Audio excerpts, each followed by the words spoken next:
Guys, welcome back to my YouTube channel. This is Vaibhav Siddharthi और आज के वीडियो का टॉपिक बहुत इंटरेस्टिंग होने वाला है। आज के वीडियो का जो टॉपिक होने वाला है वो है 5 things you should know before joining MCA और बीटेक। तो अभी जो भी मैं बातें करने वाला हूँ ये सिर्फ बैंगलोर के कॉलेज पे होता है अप्लाइड रहेगा, क्योंकि actually I have done my bachelors and masters in Bangalore, so उस हिसाब से मुझे बहुत सारा एक्सपीरियंस हो चुका है। तो अभी बहुत सारे स्टूडेंट्स के मैसेज आ रहे हैं कि भैया अब मुझे कॉलेज ज्वाइन करना है, तो कॉलेज ज्वाइन करने से पहले आप मुझे कुछ होता है टिप्स दे दो कि मैं क्या क्या घर से प्रिपेयर करके आऊँ जिससे इजीली मेरा होता है कि कोर्स कंप्लीट हो जाए और उसके बाद मेरे इंटर्नशिप और प्लेसमेंट मिल जाए। तो सबसे पहले अपने कॉलेज का सिलेबस देख लो। अगर तुम होता है सीएससी से हो, अगर तुम बीटेक या एमसीए से हो या बीटेक के आप किसी भी ब्रांच से हो, अगर तुम्हारा एडमिशन भी डन हो चुका है and you are like prepare for कि हाँ कि जब होता है कॉलेज का कॉलेज है मुझे कॉलेज में जाके पढ़ाई स्टार्ट कर देनी है। तो अभी तो बहुत सारे कॉलेजेस के अभी होता है क्लासेस स्टार्ट नहीं हुए, तो अभी तो कुछ दिन बचे हुए हैं लाइक एंड बहुत सारे कॉलेज के अभी स्टार्ट हो भी चुके हैं। तो ये सिर्फ उन पे अप्लाई है जो अभी तक अपना कॉलेज स्टार्ट नहीं कर पाए हैं या अभी कुछ दिन में उनके डेट्स आ जाएंगे, उनके बाद उन्हें कॉलेज ज्वाइन करने पड़ेंगे। तो सबसे पहले आपको देखना पड़ेगा सिलेबस। अगर आपको एक्चुअली में बी रेडी फॉर स्टडी होना है, लाइक अगर आपको पहले से ही रेडी होना है, तो सबसे पहले अपने कॉलेज के अपने सिलेबस को जाके फाइंड करो। कॉलेज के ऑफिशियल वेबसाइट पे बहुत इजीली अवेलेबल हो जाता है। तो अगर तुम बीटेक के किसी भी ब्रांच से हो तो तुमको इतना तो पता होना चाहिए कि बीटेक के फर्स्ट ईयर में लाइक तुम्हारा सिलेबस सेम ही रहता है या फर्स्ट सेमेस्टर में सिलेबस सेम ही रहता है, चाहे आप तो किसी ब्रांच से हो। तो अगर मान लो फिजिक्स केमिस्ट्री और मैथ्स तो वहाँ पे सब में होता है, सब में कॉमन रहता है, किसी में रहता है किसी में नहीं रहता है। But main thing is programming. तो प्रोग्रामिंग एक प्रोग्रामिंग लैंग्वेज जरूर होता है तुम्हारे जो फर्स्ट सेम में, या तो सी हो सकता है या तो C++ हो सकता है या तो पाइथन हो सकता है। तो बेसिकली आजकल होता है पाइथन है, सी या C++ है। तुम जाके यूट्यूब पे पहले से ही क्लासेस तुम स्टार्ट कर सकते हो। जब तुम्हारे कॉलेज स्टार्ट हो जाएंगे तो तुम उस चीज के लिए तुम रेडी हो जाओगे, 100% रेडी हो जाओ कि हाँ चलो मुझे प्रोग्रामिंग तो आता ही है, यहाँ पे आके सिर्फ होता है रिवाइज करना है और अच्छे से अच्छे यहाँ पे CGPA तुम्हें होता है गेन करना है। अब हम होता है दूसरे टिप्स पे बात कर लेते हैं। दूसरे टिप्स पे तुम्हें डिसाइड करना पड़ेगा। अगर तुम होता है बैंगलोर के किसी भी कॉलेज में आ रहे हो तो तुम्हें या तो हॉस्टल में जाना है या तो पीजी में जाना है या तो फ्लैट में जाना है। सबसे पहले तुम ये डिसाइड कर लेना कि तुम्हें जाना कहाँ है। अगर तुम हॉस्टल में जा रहे हो तो वो तो परफेक्ट है, तुम वहाँ पे जाके तुम हॉस्टल में रह सकते हो, वहाँ पे किसी चीज की प्रॉब्लम नहीं होगी या होगी भी तो वहाँ पे सॉल्व हो जाएगी। अगर तुम पीजी या फ्लैट में होता है रहने की सोच रहे हो तो तुम्हें पहले ही सब कुछ प्रिपेयर करके आना पड़ेगा। अगर तुम होता है पीजी के बारे में सोच रहे हो तो सबसे पहले होता है कि तुम होता है गूगल मैप पे तुम देख लेना कि तुम्हारे होता है कॉलेज के अगल बगल में पीजीज है या नहीं है, और है तो कितने के रेंज में। एक्चुअली में अगर मैं पीजी के बारे में बताऊं तो आपको यहाँ पे 3 तरीके के होता है पीजी देखने को मिल जाएंगे। जो पहला जो पीजी होता है जो बहुत लो प्राइस पे होता है, बहुत लो प्राइस पे मिलता है, ज्यादा आपको होता है इसमें दिमाग लगाने की जरूरत नहीं है। तो 6 से 7 हज़ार में एक लो ग्रेड का जो पीजी मिल जाएगा जिसमें आप अच्छे से रह सकते हो बट खाना अच्छी नहीं मिलेगी। दूसरा आता है 8,000 to 9,000। तो दूसरा पीजी आता है 8 से 9 हज़ार के बीच में आएगा। जो पीजी आपको ठीक ठाक मिल जाएगा, आप वहाँ पर ठीक से रह सकते हो, बट ये होता है डबल शेयरिंग का आपको मिलेगा और खाना भी ठीक ठाक मिल जाएगा। देखो ऐसा नहीं है कि पीजी में बहुत अच्छा खाना मिलता है, क्योंकि ऑब्वियस सी बात है कि अगर तुम नॉर्थ से साउथ में आते हो या तुम साउथ से साउथ में भी आते हो तो तुम्हें यहाँ पे पीजी में खाना का प्रॉब्लम जरूर होगा। और जो होता है कि तीसरा जो पीजी होता है वो बहुत फ्लेक्सिबल लेवल के पीजीज होते हैं, तो वहाँ पे तुम 15,000 के आसपास में होता है सिंगल शेयरिंग में रह सकते हो और वहाँ पे तुम्हें अच्छा खासा तुम्हें होता है कि खाना वाना सब कुछ देखने को मिल जाता है। और अगर तुम्हें होता है फ्लैट की तरफ जाना है तो तुम्हें पहले से ही फ्लैट होता पता लगाना पड़ेगा या यहाँ पे आके तुम्हें ढूंढना पड़ेगा। और फ्लैट का मतलब ये नहीं होता है कि तुम यहाँ पे आके रह जाओगे। जैसे यहाँ का फ्लैट होता है तुम्हें डिपॉजिट भी करना पड़ता है। अगर मान लो कि तुम्हारा फ्लैट का रूम रेंट होता है 10,000 पर मंथ का है, तो अगर 1 BHK का भी है तो तुम्हें कम से कम 50,000 से 60,000 तुम्हें डिपॉजिट भी डालना पड़ेगा। तो अगर तुम फ्लैट लेने वाले हो तो ये सब कुछ होता है सोच के आना कि हाँ कि मैं अगर फ्लैट ले रहा हूँ तो मुझे होता है कैसे लेना चाहिए। तो ये तो दूसरा टॉपिक था।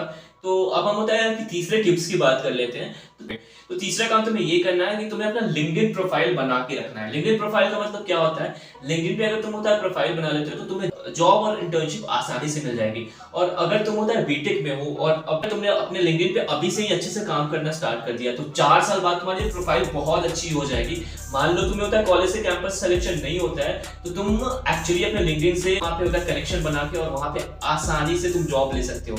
तो अभी तुम्हें अपना लिंक्डइन एक बना लेना है और लिंक्डइन पे जो लिंक्डइन पे होता है बनाने के बाद होता है ऐसे बैठना नहीं है। अगर तुम जिस कॉलेज में जाने वाले हो, जैसे तुम पीएस यूनिवर्सिटी में जाने वाले हो, तो पीएस यूनिवर्सिटी में जाके होता है वहाँ पे सर्च करो और वहाँ पे होता है पीएस के एलुमनाई को ढूंढो। अगर सीएससी से है या ईसी से है तो तुम अपने एलुमनाई को आराम से सर्च कर सकते हो और वहाँ पे बातें कर सकते हो कि भैया वहाँ का एक्चुअली पीएस का कल्चर कैसा है, यहाँ का प्लेसमेंट कैसा है। तो यहाँ पे बहुत सारी चीजें तुम यहाँ पे बिल्ड कर सकते हो। उसके साथ साथ तुम अभी तुम्हारे पास टाइम है सर्टिफिकेशंस का, तो तुम होता है सर्टिफिकेशंस भी गेन कर सकते हो जाके। एक्चुअली कई सारे होते हैं वेबसाइट्स आते हैं, वहाँ से छोटा मोटा होता है कोडिंग कंपटीशन होता है, 2-3 क्वेश्चंस बनाओ और वहाँ से होता है सर्टिफिकेट से गेन कर सकते हो। और वहाँ पे जो भी सर्टिफिकेट तुम्हें गेन करा जाके अपने होता है लिंक्डइन पे पोस्ट करते जाओ। इससे सबसे अच्छी बात ये है कि तुम्हारा जो लिंक्डइन प्रोफाइल है 4 साल बाद या 3 साल बाद बहुत ज्यादा स्ट्रांग हो जाएगा, जिससे तुम्हें जॉब लेने में कोई प्रॉब्लम नहीं होगी। तो ये था थर्ड टिप्स। तो अब हम बात करते हैं यहाँ पे चौथे टिप्स के बारे में। और चौथा टिप्स ये है कि देखो ऑब्वियस सी बात है, तुम होता है बेंगलोर में आ रहे हो, तो बेंगलोर में यहाँ पे पार्टी कल्चर बहुत अच्छा होता है। तो बहुत लोग ये सोच के आते हैं भाई मैं जाऊंगा तो तोड़ दूंगा फोड़ दूंगा, खूब पढ़ाई करूंगा या प्लेसमेंट ले लूंगा। बट यहाँ का जो पार्टी कल्चर है ना भाई, अगर तुम अपने कॉलेज में ही अगर अच्छे खासे तुम्हारे ग्रुप्स बन जाते हैं तो तुमने सोच के आया भाई मुझे पार्टी करने नहीं जाना है यार, लेकिन यहाँ पे एक्चुअली वीकेंड आ गया, कुछ दोस्त बन गए, तो कुछ ऐसे दोस्त बन जाते हैं जिससे हमेशा तुम लोग होता है जो पार्टी पे फोकस करोगे, जो पढ़ाई पे कम फोकस करोगे, जो एक्चुअली मेरे साथ भी हुआ था और मेरे बहुत सारे दोस्तों के भी साथ हुआ था। एक्चुअली मैं बहुत ज्यादा लकी था कि मेरा प्लेसमेंट बहुत जल्दी हो गया है, मेरा इंटर्नशिप प्लस प्लेसमेंट दोनों हो गया था। बट सब लकी नहीं होते, ठीक है। तो सबसे पहले तुम्हें ध्यान देना पड़ेगा, तो तुम्हें ध्यान देना पड़ेगा अपने आप पे, ठीक है। तुम पार्टी वार्टी भी करो बट एक लिमिट में रह के करना यार, क्योंकि यहाँ पे एक्चुअली में अगर इन सब होता है पार्टी वार्टी की अगर आदत लगे, डेटिंग वेटिंग की आदत लगे यार, तो सच में अपने तुम होता पढ़ाई को भूलने वाले हो। क्योंकि बेंगलोर एक ऐसा शहर है ना भाई, आने के बाद सब बदल जाते हैं। अगर तुमने ये किया होगा कि भाई मैं अच्छे से जाऊंगा, पढ़ाई करूंगा, दबा के पढ़ाई करूंगा, बट अपना जो फ्रेंड सर्कल है ना उसको थोड़ा लिमिटेड रखना, बहुत कम लोगों से दोस्ती करना। अगर लोगों को लगता है कि इंजीनियरिंग बहुत आसान होता है, सो नो ब्रो, बहुत ज्यादा हार्ड होता है इंजीनियरिंग। इसमें इतने ज्यादा असाइनमेंट्स मिलते हैं, इंटरनल्स होता है, इंटरनल्स के बाद एक्सटर्नल्स होते हैं भाई, और सब में होता है अच्छे सीजीपीए भी तो तुम्हें गेन करने हैं। तो इसलिए तुम्हें थोड़ा सा इन सारे होता है कल्चर से बच के रहना है और थोड़ा सा अपने सीजीपीए पे थोड़ा ज्यादा ध्यान रखना है। अगर तुम होता है 7 सीजीपीए को भी मेंटेन करके रखते हो तो भाई बहुत परफेक्ट है भाई, आराम से तुम्हें जॉब वॉब यहाँ पे मिल जाने वाली है। अब हम बात करने वाले अपने 5वें टिप्स पे। तो 5वां टिप्स ये है कि तुम्हें एक स्ट्रैटेजी बनानी पड़ेगी। आने से पहले तुम्हें एक स्ट्रैटेजी बनानी पड़ेगी कि हाँ, अगर मान लो मेरे होता है सिलेबस है, तो उस सिलेबस के बारे में तुम स्ट्रैटेजी बनाओ। क्योंकि बेंगलोर के बहुत सारे कॉलेज में बहुत सारे इंटरनल्स होते हैं और एक्सटर्नल एग्जाम भी होते हैं, तो उसके लिए तुम्हें होता है स्ट्रैटेजी बनाना पड़ेगा।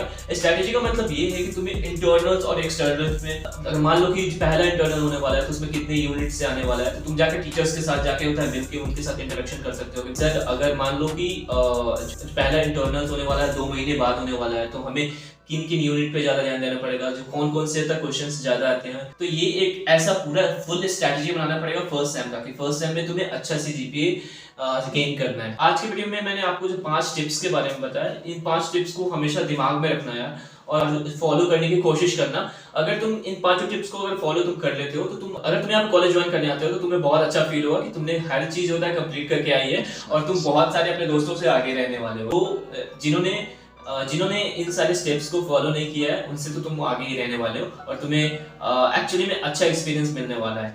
So I hope you like this video. If you like this video then please like, subscribe and share.